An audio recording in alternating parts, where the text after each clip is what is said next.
लेकिन ऐसे में तो जो जमीन लिया है उसका जमीन भी चला जा सकता है सर। बहुत सारे लोग बाहर रहते हैं और उनके मन में ये सवाल चल रहा है कि अगर हम नहीं जाते हैं, अपने गांव घर में नहीं जाते हैं और सर्वे होता है तो क्या हमारा जमीन हमसे दूर हो जाएगा। तो बहुत सारे गांव में जमीन ऐसा भी है जिसको गर्मजरुआ कहते हैं, जिसको बहुत सारे लोग मतलब उस पे घर भी बना के रहते हैं, उनका घर भी गर्मजरुआ जमीन में है सर। उन जमीनों का क्या होगा जो गर्मजरुआ जमीन गांव देहातों में है, उन जमीनों का क्या होगा। नमस्कार दोस्तों, बिहार में सर्वे स्टार्ट हो चुका है, 20 अगस्त से चालू हो चुका है और लगभग बिहार के 45,800 गांव में सर्वे होना है। बहुत सारे लोग बाहर रहते हैं, जॉब करते हैं, कंपनी में ड्यूटी करते हैं। उनके मन में ये डर सता रहा है कि अगर हम गांव पर नहीं गए, सर्वे में शामिल नहीं हुए तो कहीं हमारा जमीन इधर उधर तो नहीं कर लिया जाएगा। गरीबों के मन में भी बहुत सारे सवाल हैं। जितने लोग उतनी बातें की जा रही हैं इस पूरे सर्वे को लेकर, क्या कुछ करना है इसमें, सारी चीजों पर बात करेंगे। अभी हमारे साथ पटना हाईकोर्ट के जाने माने अधिवक्ता एसके मिश्रा सर हमारे साथ हैं। सबसे पहले सर स्वागत है आपका। बहुत बहुत धन्यवाद सर। जब से बिहार में सर्वे चालू हुआ है सर, तब से लोगों के मन में जितनी मुंह उतनी बातें आ रही हैं और बहुत सारे लोग इससे परेशान भी हैं सर। बहुत सारे लोग बाहर रहते हैं और उनके मन में ये सवाल चल रहा है कि अगर हम नहीं जाते हैं, अपने गांव घर में नहीं जाते हैं और सर्वे होता है तो क्या हमारा जमीन हमसे दूर हो जाएगा। देखिए, सबसे पहली बात तो ये, हम आपके दर्शकों का स्वागत करते हैं और हम ये बता दें कि जब से सर्वे शुरू हुआ तब से परेशान नहीं है ये लोग। भारत में जो पहला सर्वे हुआ था वो 1894 में हुआ था, अंग्रेज लोग कराए थे, जो तकरीबन 20-22 साल चला था। 1920 तक सर्वे किया गया। पहला सर्वे की शुरुआत वहीं से होती है भारत में। उसके बाद आजादी के बाद एक सर्वे और किया गया जो लगभग 1959 में शुरू हुआ, और लेकिन ये सामने आया 1981 में, 1981 में। इसको कहा गया दूसरा सर्वे। अब जो सर्वे हम लोग के यहाँ हो रहा है, जिससे परेशानी के कारण बना हुआ है, लोग बड़ा परेशान है, डरे हुए हैं, ये रिविजनल सर्वे है। इसको विशेष सर्वे कहा गया है। स्पेशल सर्वे अभियान चलाया गया है। एक अधिनियम पारित किया गया था 2012 में 2012 में विशेष सर्वे अधिनियम कहा गया था उसको। उस सर्वे अधिनियम के आधार पे ही आज जो हम लोग डरे हुए हैं, सहमे हुए हैं कि क्या हो जाएगा, ये उसी का हम लोग अभी देख रहे हैं सामने, जो 20 तारीख से शुरू हुआ है, उसी के तहत में। अब खामियां क्या थी वो समझ लीजिए, और लोग क्यों डरे हुए हैं। लोगों के मन में यह आशंका है कि हम बाहर रहते हैं, तो हम बाहर रहते हैं तो हमारा जमीन चला जाएगा, सरकार ले लेगी, हम वहां अपना दखल नहीं करा पाएंगे या अपीयर नहीं हो पाएंगे तो हमारा जमीन चला जाएगा। बहुत लोग ऐसे जो शहरों में जमीन ले लिए हैं, 2 कट्ठा 1 कट्ठा 5 कट्ठा लिए हुए हैं लोग, उनका सर्वे भी होना बाकी अभी है। उनको भी डर है कि हम तो भाई रहते हैं विदेश में, अमेरिका में रहते हैं, इंडिया में कोई मेरा है ही नहीं बताने वाला, जमीन चला जाएगा मेरा। डरने की जरूरत नहीं है। ये नीतीश कुमार के सरकार के सबसे अच्छा कदम माना जाएगा ये। अच्छा। अभी भी आप देखेंगे कि बहुत सारे सर्वे में ऐसे होते हैं कि जमीन जिनका है, एक ही जमीन 5 लोग के नाम पर है। तो सबसे पहले इसमें चेंज क्या है वो जानिए आप। हम लोग के पूरे बिहार में अगर देखा जाए तो लगभग 534 अंचल है। 534 अंचल हम लोग के यहाँ है, सब ब्लॉक कहते हैं आप उसको। तकरीबन 45,862 हम लोग के यहाँ रेवेन्यू विलेज है। अब इसका मतलब क्या होता है, हर एक रेवेन्यू विलेज में कई गांव आते हैं, जिसके नाम से इसको मौजा कहते हैं आप, मौजा होता है वो। तो एक एक मौजा में ऐसे बहुत सारे जमीन है जिसका कोई मालिकाना हक जिनके पास था वो है नहीं, दुनिया में मर चुके हैं, वो दादा हैं, परदादा हैं, उनके नाम पर जमीन चला रहा है। तो आज तो जमीन पे है नहीं यहाँ पर वो। तो 2 बातें होती हैं, जो 1959 में या 2012 में या अभी जो चल रहा है, जो खतियान बनाया गया था, उसको मूल रिकॉर्ड कहते हैं हम लोग। जो अंग्रेजों ने 1894 में शुरू किया था वो, या जो 1959 में कराया गया वो मूल रिकॉर्ड कहते हैं, खतियान कहा जाता है उसको। तो ये खतियान अभी दादाओं के नाम पर है, परदादाओं के नाम पर है, बदला नहीं है वो। आज के डेट में 2012 में जो परिवर्तन होगा उस अधिनियम के तहत में, तो पहला खतियान बदलेगा। खतियान कहने का मतलब रजिस्टर 1, रजिस्टर 1 को खतियान कहा जाता है। तो खतियान में आज भी उनका नाम है जो हमारे पूर्वज हैं, और हम तो जिंदा, वो तो है नहीं यहाँ पर। तो अब मुश्किलात यहाँ आ रही है कि रजिस्टर 1 में जिनका नाम है वो तो है ही नहीं, तो क्यों नहीं आज जो जिंदा है उनका नाम रजिस्टर 1 में लाया जाए। पहली बात तो ये हो गई। दूसरा हुआ कि एक और रजिस्टर बनता है, इसको रजिस्टर 2 कहते हैं हम, या बोलते हैं जमाबंदी उसको कहते हैं हम लोग। जमाबंदी मतलब मान लीजिए आज हम कोई प्लॉट मेरा है, हम किसी को बेच दिए, वो किसी और को बेच दिया, तो जो भी खरीद बिक्री में परिवर्तन होगा वो रजिस्टर 2 में होता है, रजिस्टर 1 में नहीं होता है। उसको बोलते हैं मूल खतियान। मूल खतियान में परिवर्तन को नहीं होगा, जो बदलाव होगा वो जमाबंदी रजिस्टर 2 में बदलाव होता है वो। तो इन दोनों को दुरुस्त करने का अभियान अभी शुरू किया गया है। आई बात समझ में। तो अब जो सर्वाइव कर रहे हैं, जमीन जो जमीन के एक्चुअल मालिक हैं उनके नाम पर आ जाएगा। इससे बड़ी बात क्या है कि पहले ये सब काम कर्मचारी किया करता था या अमीन किया करते थे। गांव गांव में गए, रिकॉर्ड लिए, उनको 2000 रुपया दिए, हम आपका जमीन अपने नाम पर करा लिए, उनका उनके नाम पर हो गया। काफी गड़बड़ियां होती थी और अंचल पे इतना बोझ बढ़ गया था, सीओ के यहाँ इतना बोझ बढ़ गया था करेक्शन का, और डीसीएलआर भी परेशान था जब जमीन करेक्शन करने में। इन चीजों को दुरुस्त किया गया है। तो अब जो है इलेक्ट्रॉनिक टोटल सिस्टम बनाया गया है, उसको ईटीएस कहते हैं। एक पोर्टल है हम लोग का ईटीएस, वो है सैटेलाइट। तो अब सैटेलाइट के माध्यम से पूरे जमीन का जो नक्शा है वो ले लिया गया। एक बार में मैंने 50-50 प्लॉट का वो मैपिंग कर लेगा, एकदम एक्चुअल। पहले क्या था कि आपका आरी है तो काट के अपने मिला लिए हम, तो रकबा हमारा बढ़ गया, जो एरिया हमारा बढ़ गया, घट गया। तो एक्चुअल जो पिक्चर है वो पिक्चर सैटेलाइट ले लेगा और सैटेलाइट लेके एक रिपोर्ट भेजेगा वो। अब एक दूसरा मशीन हमारे पास में है, वो है डीजीपीएस, ठीक है। अब उसको बोलते हैं डिजिटल ग्लोबल पोर्टल स्टेशन है, डीजीपीएस कहते हैं। वो डीजीपीएस एक्चुअल पोजीशन वाले जमीन और अब जो लिया गया पिक्चर को मिलान करेगा, क्रॉस चेकिंग करेगा। अगर एक्चुअल वो है तो ये रिपोर्ट जाएगा सर्वेक्षक के पास, जो सर्वेक्षण कर रहे हैं उनके पास में, और अब वो जमीन आपके नाम पर हो जाएगी। तो ये प्रोसेस है जो अपनाया गया है। अगर नहीं गए तो वाली बात। हाँ, नहीं, ये हम बताए प्रोसेस के बारे में। अब मान लीजिए कि आप पटना में नहीं है, आप विदेश में रहते हैं, आपका जमीन यहाँ पर है, घबराने की बात नहीं है। बिहार सरकार ने अपना एक पोर्टल लॉन्च किया है, उस पोर्टल को आप खोलें। अब एक्चुअली साइट क्या है हम नहीं बता सकते हैं अभी, लेकिन साइट है उसका, उसमें फॉर्म 1 और 2 भरा हुआ है, रखा हुआ है। उस फॉर्म को आप डाउनलोड करें, अपना फॉर्म को भरें और बस पोर्टल पे ही भेज दीजिए, वहां पहुंच गए आप तक। इसलिए परेशान नहीं होना कि आप विदेश में हैं तो पटना में जमीन कोई आपका ले लेगा। आप पोर्टल, उसका जो डिजिटल पोर्टल हमारा है, उस पोर्टल को खोलिए, खोलने के बाद फॉर्म को फिलअप कीजिए, नाम गांव सही दीजिए और भेज दीजिए। अब इससे मुश्किल क्या आती है, वो है वंशावली का, उसको जेनेकोलॉजी कहते हैं हम लोग। तो जीनोलॉजी में, वंशावली में आपको दर्शाना है सबका नाम। ये जरूरी नहीं कि हमारे यहाँ जो लड़कियां जिनकी शादी हो चुकी है उनका नाम नहीं देना है, उनका भी नाम देना है। कोई अगर बेटी नहीं है तो नहीं देंगे। तो इनफैक्ट पूरे वंशज जितना आपके, एक दो बात समझिए यहाँ पर। एक होता है वंशावली, जहां हम लोग 3-4 जनरेशन से अभी तक के जमीन अपना पूरा देते हैं ब्यौरा, और एक होता है कि जिनके नाम पे खतियान है, रजिस्टर्ड 1 में जिनका नाम है, उनके बाद का हम देते हैं हिस्ट्री, उसको कहते हैं फैमिली ट्री। हम लोग ये बोलते हैं फैमिली हिस्ट्री हम लोग। तो फैमिली हिस्ट्री एंड वंशावली, ठीक है, दोनों को आप जमा करेंगे पोर्टल पे। अगर याद है भाई, नेचुरली घर के मेंबर से सबको याद ही होगा वो, तो आप फैमिली ट्री बनाएंगे, जीनोलॉजी बनाएंगे आप, और वो सबमिट कर देंगे जो सर्वेक्षक है उनके यहाँ। वंशावली तो बन जाएगा सर, लेकिन सबसे बड़ी बात है कि बहुत सारे युवा ऐसे भी हैं जिनके ना, मतलब बाप दादा को लेकर भी उनके तक जमीन क्लियर नहीं है कि किसका है, किसके नाम पर है। बहुत सारे लोग ऐसे हैं जिनके पास एक भी कागजात नहीं है जमीन का, और वो बस मुंह से बंटवारा हो गया है और उसी को अपने दखल में है उनके, और उसी से जोत बो रहे हैं सर। उनका क्या कुछ होगा?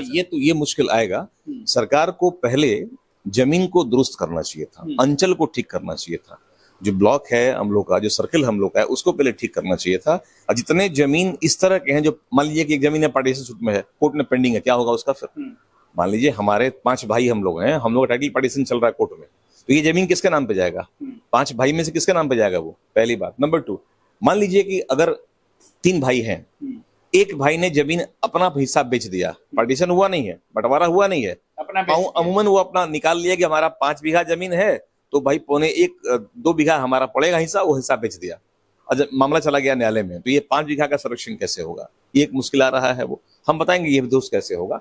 तो इनफैक्ट जितने केसेस हमारे यहाँ चल रहे हैं, लगभग 90% कहा जाए जमीन का मामला न्यायालय में पेंडिंग अभी है, चल रहा है वो, और ये बरसों से चला आ रहा है, और जल्दी सुलझता भी नहीं है। नहीं, क्योंकि सिविल की केसेस सुनवाई हमारे यहाँ बड़ा कम होती है, हाईकोर्ट में भी या सिविल कोर्ट में भी। सिविल में सिर्फ डेट ही पड़ता है, और क्लाइंट समझते हैं कि भाई कोर्ट कुछ कर नहीं रहा है। इतना लेंदी प्रोसेस है सीपीसी का हम लोग का कि वो लोग खिंची जाते हैं उसमें। तो अब वो मामला कई वर्षों से, 50-50 साल से चल रहा है, केस हमारा पेंडिंग है उसमें, पहले उसका निपटारा कर लेना चाहिए था। अंचल में ये एक गाइडलाइन होना चाहिए था कि जो जमीन डिस्प्यूटेड है उसको पहले दुरुस्त कर लीजिए आप, तब हम लोग इसको सर्वे में लाते तो बेहतर होता। खैर, उसके लिए उपाय है, जैसे मान लीजिए अगर किसी का डिक्री है, डिक्री मतलब होता है कि जो आपके पास ऑर्डर, कोर्ट का ऑर्डर नहीं कहेंगे उसको, इनिशियल ऑर्डर कोर्ट ने आपके अगर फेवर में दिया है, तो आप ये रिपोर्ट भी सीओ के यहाँ कर सकते हैं, जो सर्वेक्षक है उसके यहाँ कर सकते हैं। ये इतना रकबा जमीन हम लोग अभी विवादास्पद है और ये मामला जो है न्यायालय में चला आ रहा है, इसको रखा जाएगा बाद के लिए, निपटारा होगा, आपका नाम चढ़ जाएगा वो, लेकिन खतियान तो नहीं बदलेगा, खतियान तो ही हमारा है। हमारा जो डिस्प्यूट है वो जमीन का है, ग्राउंड लेवल पर। लेकिन जो मूल खतियान हमारा है उसमें तो नाम दादा का ही है, ठीक है, वो तो रहेगा ही रहेगा, वो तो नहीं बदलेगा, तो खतियान तो रहेगा, जमाबंदी इधर उधर हो सकता है। सर बहुत सारे जमीन ऐसे भी हैं जिसमें दाखिल खारिज को भी लेकर बहुत सारा प्रॉब्लम है सर। कुछ जमीन ऐसा है जो 1-2 बार दाखिल खारिज के लिए रिजेक्ट भी हो चुका है, कुछ ऐसा है बेच दिए, रसीद मतलब दाखिल खारिज नहीं करवाया, रसीद जो बेचा है जमीन वही कटवा रहा है और बेच भी दिया है जमीन, तो उसका क्या कुछ होगा? जो लिया है उसका होगा या जो पहले से रसीद कटवा रहा है उसका हो सकता है? देखिए फिर हम वही बात करेंगे, खतियान तो नहीं बदला आपका ना, मूल रिकॉर्ड तो वही है। तो मान लीजिए जो डिस्प्यूटेड लैंड है, सपोज कि हमारा जमीन कोई बेच दिया, तो हमारे फादर, हमारे फोर फादर, हमारे ग्रैंडफादर के नाम पर जमीन तो है खतियान में, हम वही रिपोर्ट वहां सबमिट करेंगे। और जो लिया है वो नहीं, तो मामला न्यायालय में है ना। जब तक मामला न्यायालय में है तो न लिया है न दिया है। जब तक मामला न्यायालय में है तो न लिया है न दिया है। खतियान थोड़ी चैलेंज कर सकते हैं आप चैलेंज करेंगे जमाबंदी को, आप चैलेंज करेंगे अपना जो पोजीशन को, क्या हम पोजीशन में नहीं है वहां पर, लेकिन जो आपका मूल खतियान है रजिस्टर वन तो ऑलरेडी वही है जो पहले था। लेकिन ऐसे में तो जो जमीन लिया है उसका जमीन भी चला जा सकता है सर। नहीं, जो जमीन लिया है अभी तो मामला न्यायालय में है ना, वो जमीन कैसे ले लिए फिर आप? न्यायालय के आदेश के बाद ना आपका पोजीशन होगा। अभी तो पोजीशन उसी का है जिसने जमीन बेचा है आपको। खतियान अभी भी उसी के नाम पर है, जमाबंदी उसी के नाम पर अभी है, आप टाइटल सूट ला दिए हैं, आपका हो नहीं गया, आपने पैसा जमीन का दिया है, मामला पेंडिंग है। जिस दिन न्यायालय का आदेश आएगा रजिस्टर 2 में अपना नाम चढ़ जाएगा आपका।